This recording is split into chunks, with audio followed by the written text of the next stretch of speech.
This is the Authority Company Podcast, conversations with leaders who are designing our future. Hola, I'm Joe Pardavila, and my guest today is Dr. Michael Horowitz. Michael leads the Community Solution Education System, a nonprofit network of 6 colleges and universities built on radical cooperation. As a clinical psychologist and higher ed innovator, he helps independent institutions share resources, protect identity, and stay financially healthy. He's going to share some lessons from his book, The Community Solution, The Power of Radical Cooperation in Higher Education, which offers a clear playbook for leaders facing enrollment and financial pressure. Dr. Michael Horowitz, welcome to the podcast. How are you? I am great. Thanks for having me, Joe. You're very welcome. And so I want to start our conversation talking about the idea of help. So, Doc, I grew up with a mother that refused help. Like, she could literally be on fire and be like, no, I'm fine. Like, she's one of those very sacrificial people. And I think that imbued in me that, like, I'm always afraid to ask for help. Like, I don't know, it's not an ego thing. It's just, maybe it's a self-conscious thing. I don't know. But the reason I bring this up is in the book, you talk about you grew up hearing someone asking someone for help. And tell me how important that moment was for you, because like I said, the idea of me asking for help is almost anathema of everything I'm all about. I'm happy to help people, but I can't ask for help. So tell me about why that moment was so pivotal in your life. Yeah, wonderful nugget that you picked out, Joe. As I write in the book, my parents were both immigrants. It was a time where, assimilation was seen as important. They both learned to speak English, but my mother was 39 when I was born, my father 49. They'd come after World War II. And so I think they both had a sense that, they're going to do their hardest. And they did find a way to prosper and raise a family well enough. But there were just things they didn't know. English was not their first language. They didn't grow up in this country. And so somewhere in my school times, and I think it escalated in high school and maybe thinking about college, where my mother would say, is there someone you could ask? Because it was really, she knew it was important that I go to college, that I get good grades.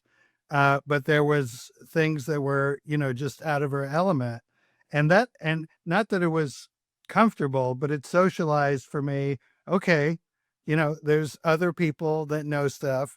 I don't know everything, and it is okay to ask. And so that was, I think, as I look back and wrote the book, that was a pivotal moment for me. Well, I guess you grew up a lot healthier than I did, because I certainly was not raised like that. And my mom learned English by watching game shows. What was your parents' hack for learning English when they came over? Did they tell you?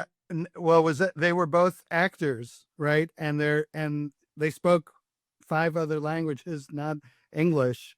And so I think it was television, reading scripts.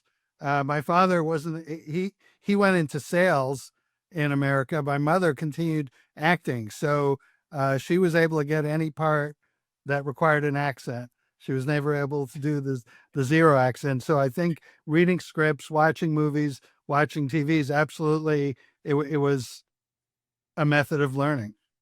And jumping on the point about your mother's lesson, how did those sort of lessons wire your instincts to put cooperation over competition? Because I think, again, even for my parents are immigrants too, and it's almost like, you're scrapping and clawing and doing whatever it takes to succeed. And sometimes you may ruffle some feathers. So tell me about how that idea works of cooperation instead of competition. Where did your parents come from, Joe? So my mom was a Cuban refugee. She came over in the Freedom Flights in '67.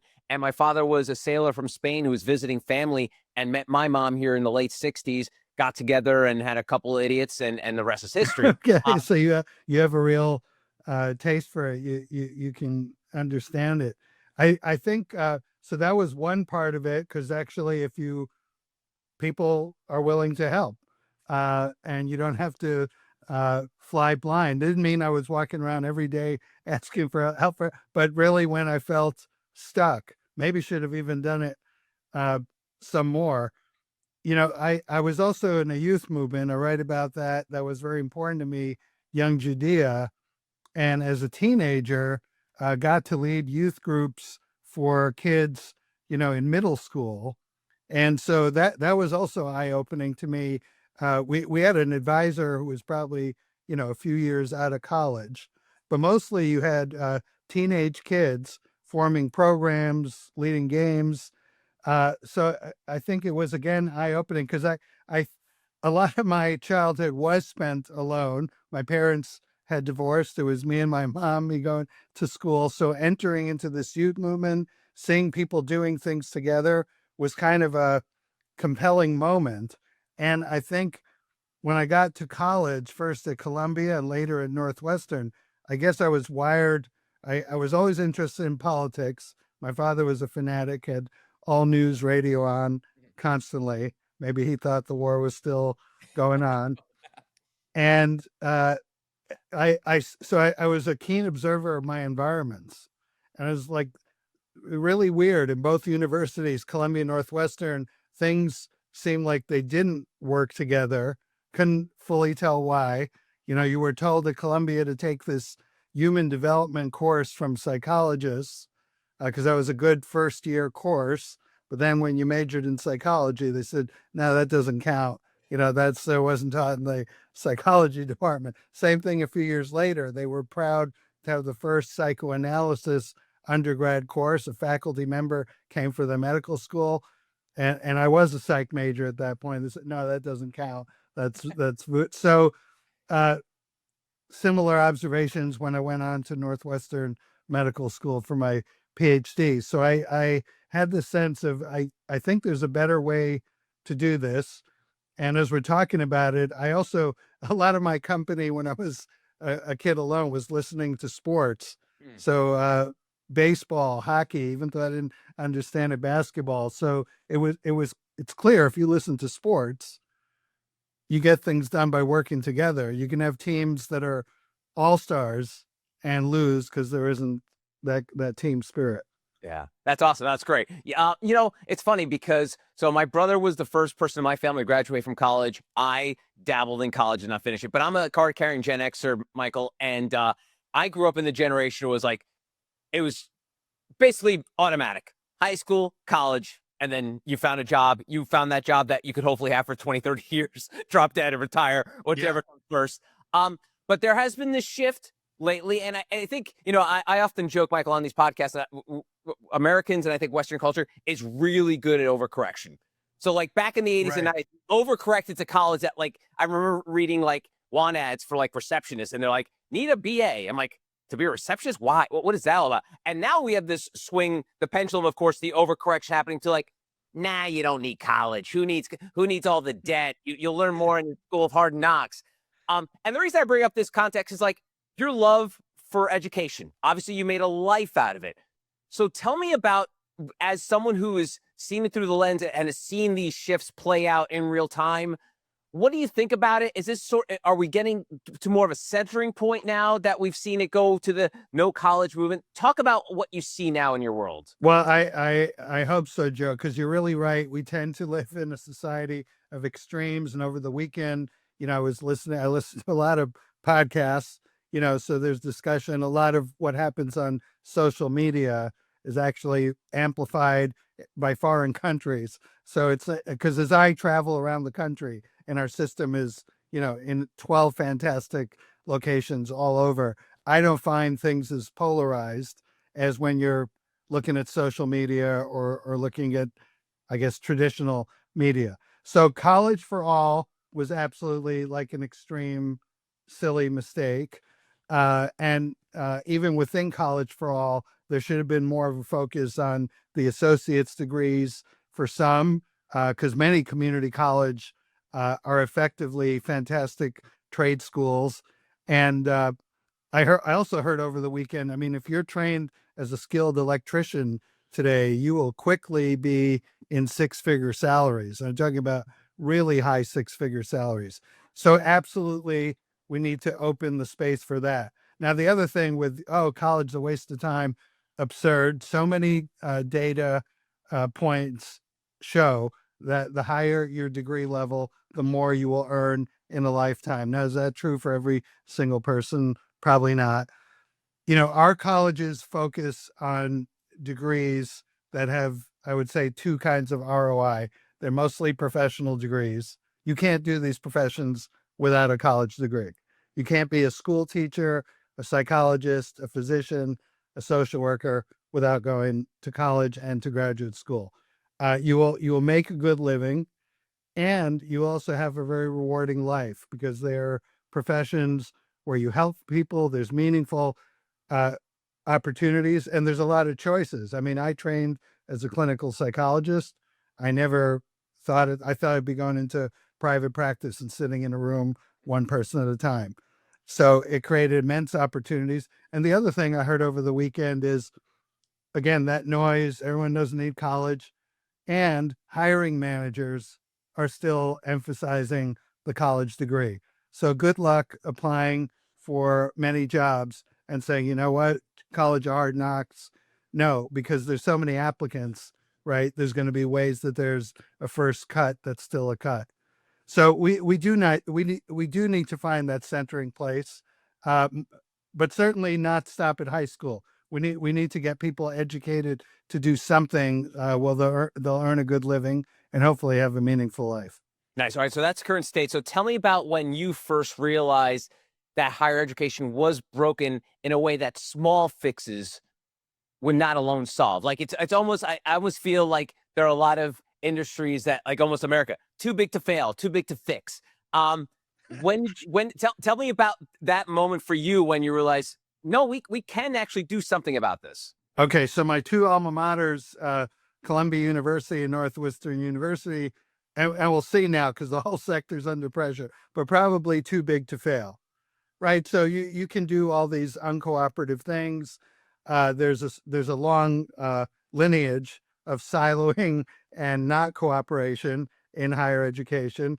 That could be a whole other topic. Then I find myself 12 years after the Chicago School of Professional Psychology declined to hire me for faculty in 1988. They recruited me to be the president because they were out. So don't burn your bridges is the other story, and I never did.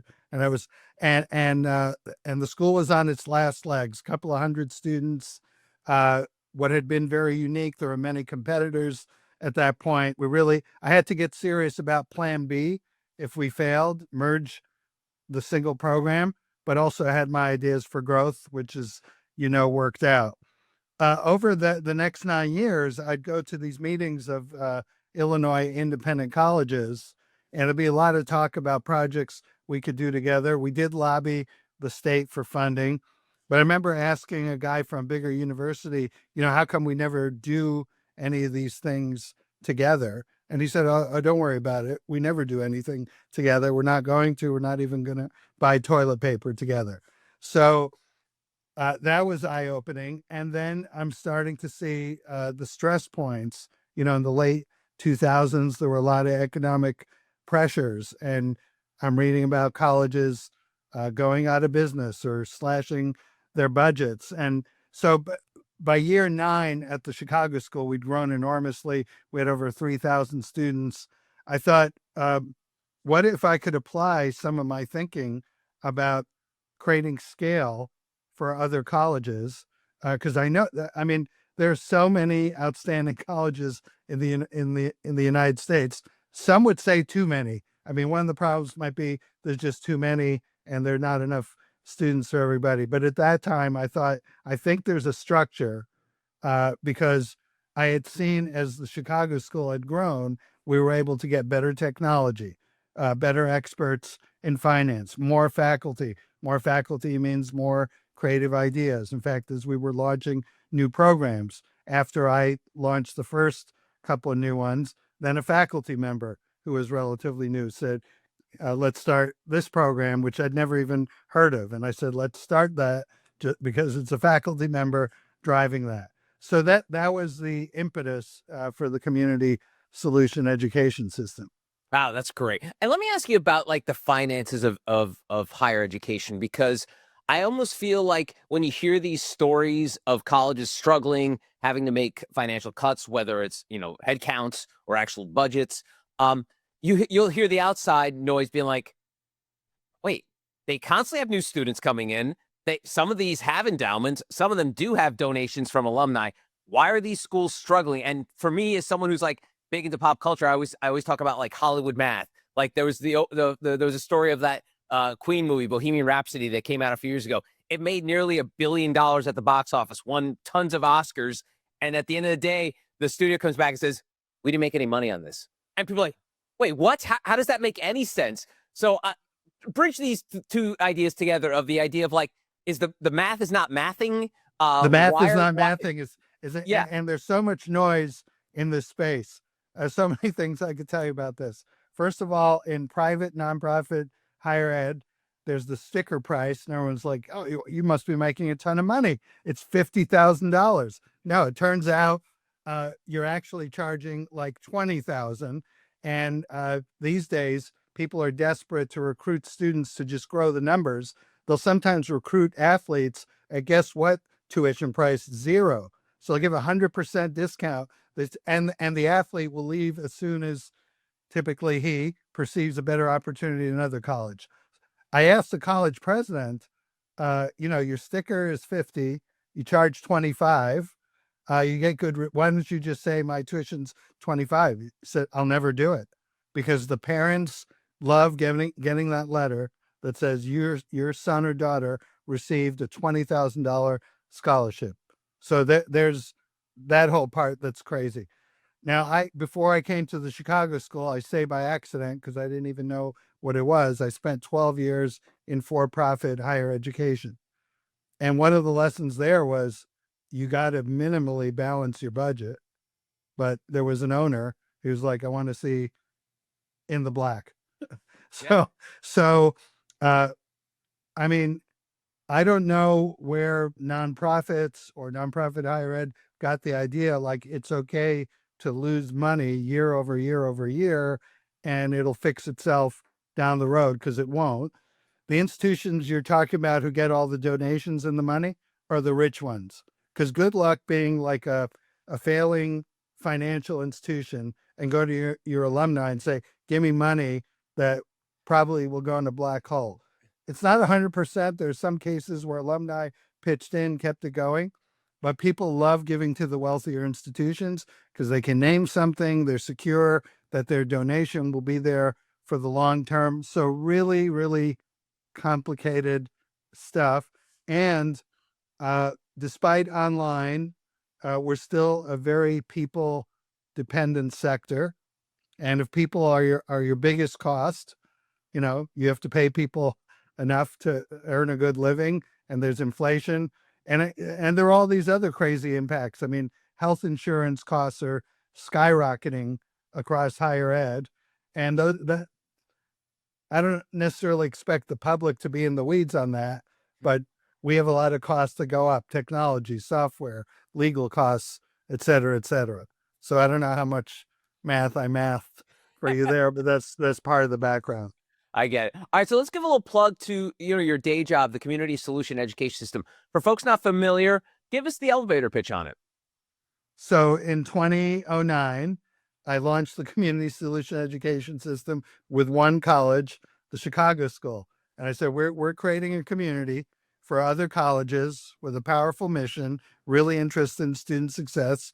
Come join us. Could have been a complete flop because it could have stayed with one college. Within a year, two great institutions joined: Pacific Oaks College and Children's School and the Colleges of Law. Today, we have 6 institutions. And I would say we use a lot of great terms. One of them is better together. I'll give you an example. Last week, I was in Pasadena. There are faculty who want to go into administration, become deans, department chairs, maybe presidents down the line.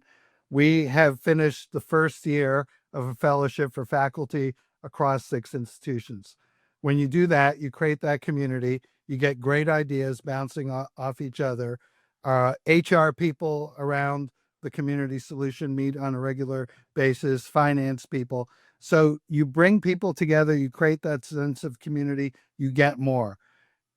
Most people say, well, how much money do you save? I say, that's not our focus.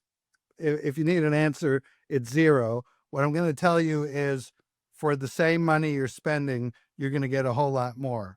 So of course you're going to get better technology, finance, information systems. The real part and power, though, is bringing people together across various disciplines. So today we have 6 institutions. Sorry, the elevator ride would have to be really long. I was gonna say, elevator's stuck at this point, Michael. It's Yeah, okay. it's stuck. I'm a talker. I could be. I grew up shy, so I'm making up for it. Good. Uh, we have 6 institutions that can operate on the scale of a much larger institution, but each one is really focused and intimate and a great opportunity for their students. And obviously, a lot of people notice there's a lot of drama in the world of higher education over the past couple of years. We won't get into that, but I wanted to connect this to the idea of you building shared governance across independent institutions. How does that work? What kind of pushback did you see early on? Because as we all know, I think a lot of people like to put all colleges in a monolith. All these colleges think exactly the same, and they don't. So how do you bridge the divide there when there's maybe a couple differences, whether it's in the way they teach, the way they operate? Tell me more about how you get in the weeds. I'm glad you brought that up. While I was stuck in the elevator, you were moving on, because governance, again, is something that's kind of off the public radar, and it's maybe the most important element for a healthy college to function. Every college has a board of trustees, whether they're publicly elected or, in our cases, private volunteers. And those folks have to get it right, because they're the fiduciary people responsible for the budget, for the resources. Throughout a lot of higher ed, they're disconnected from real information, from how the business works. So my thought was, and it's why we have 6. I don't want to have 600, but it's taken 16 years to get to 6. We explained to the college board of trustees, you're going to still be in charge of the day-to-day of this institution. You'll delegate it to a president. There's also going to be a system board that's kind of be guardrails. We summarize it as perfect, the PRFC. The system board makes sure that the purpose of the institution is upheld. If you say, I want to turn my college into a computer store, we're going to have a role in that. Risk, because you said we're not going to get into all the drama, but in all the drama, there's a lot of risk. Finances, legal, the legal implications have jumped skyward since I entered higher education. Financial health. It's like you can't run a good college if you're always scraping for the next dollar. So and compliance, because that's really important. The government at the state, local, federal level, you won't believe how long the document is that I signed on behalf of all our 6 colleges, telling the U.S. Department of Ed that we're following, this full set of rules. I will tell you that initially people said, well, that's crazy. Why don't you just have one board? You have like 80 or 90 board members. And I'm like, no, the college boards are going to be real fans of our system because they're going to see it work for their college. And that's what's proven out. I would say that they're some of our strongest fans. And I'll tell you, the other interesting thing is every 2 years, we bring the whole community of trustees together with the presidents. You're talking about 100 people. And we have our own community meeting and get together and education for our trustees. So governance is critical. It needs to be done a lot better for higher ed to function a lot better. All right. So you mentioned that you got 6. 600 would be too much. What, have you started, forecasting out, how many schools does this kind of system work for at one time? I think we could have more. We've taken a pause because Okay. I've talked to 200 since we started, and many are now closed, which is a shame because they didn't need to be. And they get stuck on this control thing. Well, it'll be a change of control. It is. But I don't know. You get a lot in return, right? And what's interesting is there's a ton of interest right now in our model. So there is number one, there's been an increase in college closures. We're up to about 160 in the last 8 or 9 years. Wow. There's been a spate of mergers recently, which is another way to create scale. We offer a different alternative. And now I have people knocking on my door saying, will you explain the system model? Because we want to do that. And I'm happy to do it. The former president of our major accreditor, WASC, Jamie Studley, she asked me, could you have 100? I said, I don't think so. I'd rather see 100 systems. So I'm hoping that our model takes off. We've taken a pause because we were spending a lot of energy talking to prospective colleges. And now our 6 colleges are growing so well. We have a lot of base of expansion for new programs. I mean, we're about to celebrate the first graduates of our first medical school and this coming year, and we'll be launching a second medical school. And I guarantee you that small colleges cannot pull off projects like that on their own. I mean, that's an example of something really big that you can do much better together. That's great. And it's funny you mentioned that about you had these conversations with 200 schools and they were not really willing to make the jump there. And I'm curious because there's the education system has always had this sort of attitude of like resistance to change. And a doctor friend loves to use this joke, like, how many academics does it take to change a light bulb? And then someone says, no one said there'd be change. Uh, Yeah, that's so good. tell me about this world and how you're able to maneuver and sort of change the mindset of these of folks in this world where, man, they do not like change for anything. In today's Inside Higher Ed, there's a column about a guy visiting the Middle States, another big accreditor conference, and seeing much more bluntness at the conference in terms of financial stress, pressure, in terms of what the government is doing, rapid change. So I'm hoping there's a little bit more awareness these days that the pace has to be much faster. What's at the same time, in the last year, I read this great novel. My friend Rachel Tour, who is a faculty member, writes a lot about higher ed, called Stoner, and it's set in a mythical college pre-World War I for the next 40 years or so. And part of the point, it's a great novel, number one, a lot of drama, keen interest, relationships. But Rachel's point, why it's a must read, is she says, there are many institutions where nothing is any different than described in that novel now, and it was written 60 years ago, kind of like this is how we do it.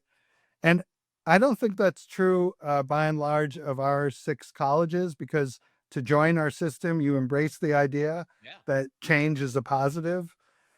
uh, but I that probably could be a podcast series on higher education. I mean, higher ed has lasted for hundreds and hundreds of years. And I remember talking to a president of a much wealthier college. I mean, none of our colleges are wealthy. And he was saying, well, isn't that good? We've outlasted all these places. And I looked up his financial data. He has a $2 billion endowment, which by the way, you're not really allowed to spend endowments on operating budgets for the Yeah. most part. Nonetheless, it's a cushion. It's throwing off a lot of money. So I think if too many colleges were trying to chase after those big wealthy ones, which are this very tiny segment. Aren't you sick of hearing about, the students applying to Ivy League colleges, right? Because so if they don't get into Yale, and you go to Grinnell, you'll be fine. But there's 8 million students at community colleges. There's millions of students at the other thousands of colleges. Let's focus on them. That's great. Yeah, it's funny. That whole endowment thing is, I know enough of that to be dangerous, but the idea of people thinking that if a school has like a $5 million endowment, there's so many strings that is going to be a ball of yarn because all those endowments come with strings. People say, I'm going to donate X amount of dollars, but you can only use it in the drama department, or you can only use it in the medical school, or you can use it for a new building with my name on it. People think endowment, oh, these people have a piggy bank they could just go to anytime.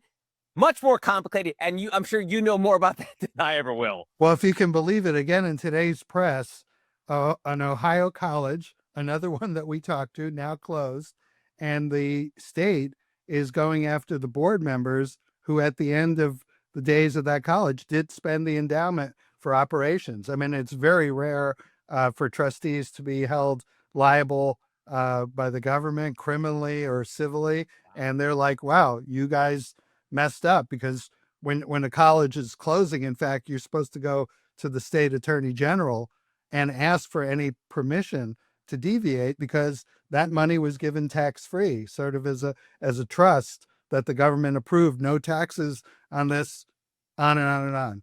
Yeah. No, Yeah. what a world that education system is. And one of the things you talk about in the book and something that I could super relate to is continuous urgency. I'm a big fan of momentum, keeping things moving.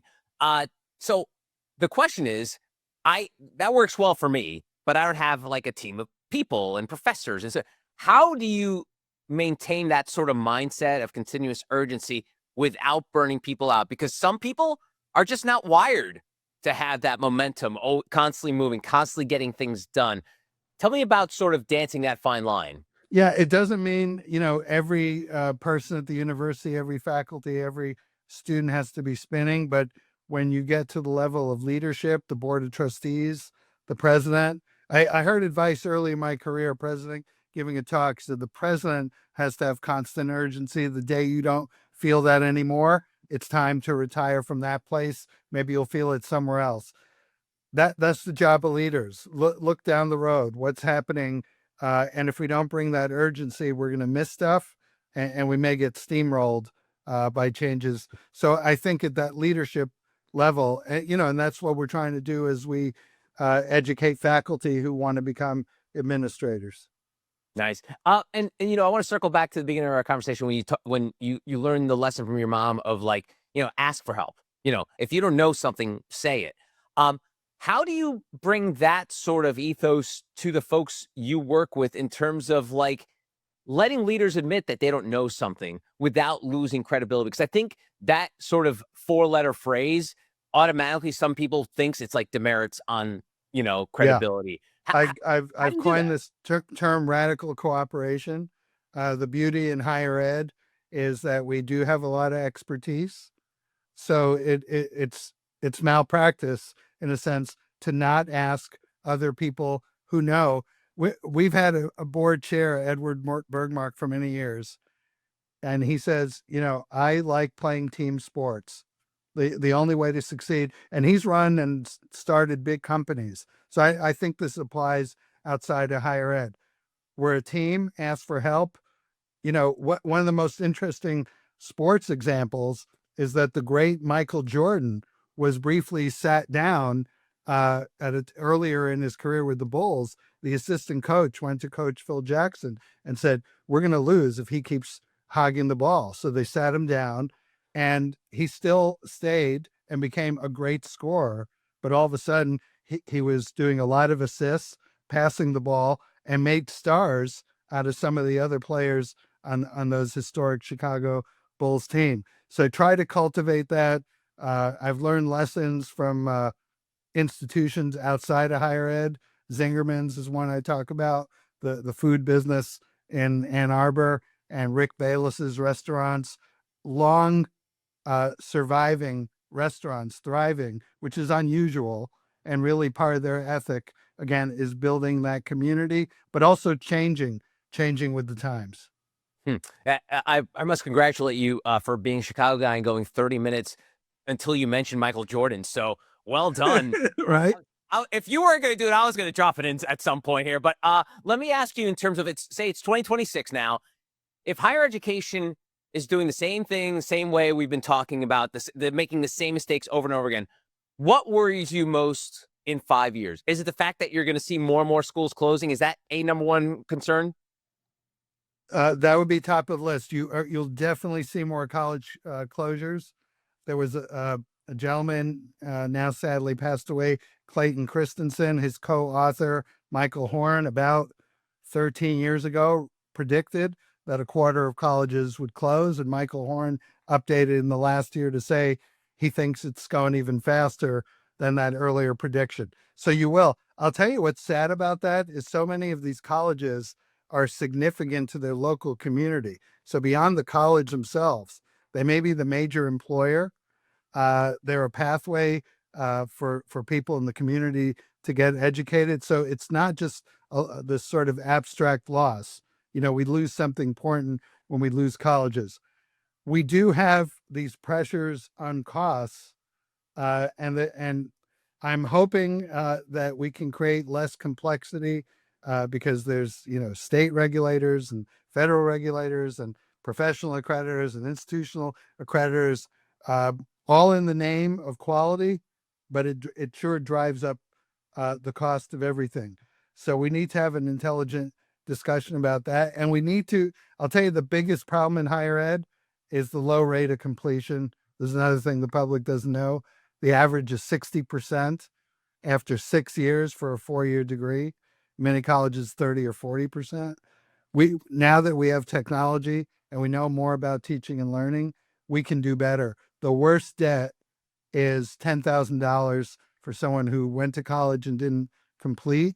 It's worse than someone who becomes a psychologist or a physician and owes $100,000 because they'll have the means to pay it back. Wow. Well, Doc, every time I wrap up these conversations, I take folks behind the dedication of the book, and you dedicated to the love of my life. Jeannie, your deep support, encouragement, wisdom, and love as we co-regulate our partnership as parents and professionals have given me more than I ever dared to dream. So tell me, obviously, just so you don't have to sleep on the couch, what is the other reason that you dedicated the book to Jeannie? Well, we met in the waiting room of our psychology internship in 1984. I think we agree it was love at first sight. It certainly was for me because it was an outpatient clinic and it was 9:00 in the morning. We could have been a clinic outpatient or one of the 4 interns who were about to meet each other for the first day. It turns out we were one of the 4. We got together at the end of that year, and she's a very accomplished clinical psychologist herself. She's a great mother and wife, and really, I do feel very rich in terms of the life we've had together. So wasn't even close for the person that this book would be dedicated to. Awesome. And the name of the book is The Community Solution, The Power of Radical Cooperation in Higher Education. He is Dr. Michael Horowitz. Doc, thank you so much for the time. I really appreciate it. Thank you, Joe. And that's going to do it for this episode. If you want to find out more information about Dr. Horowitz and our other amazing authors, go to theauthoritycompany.com.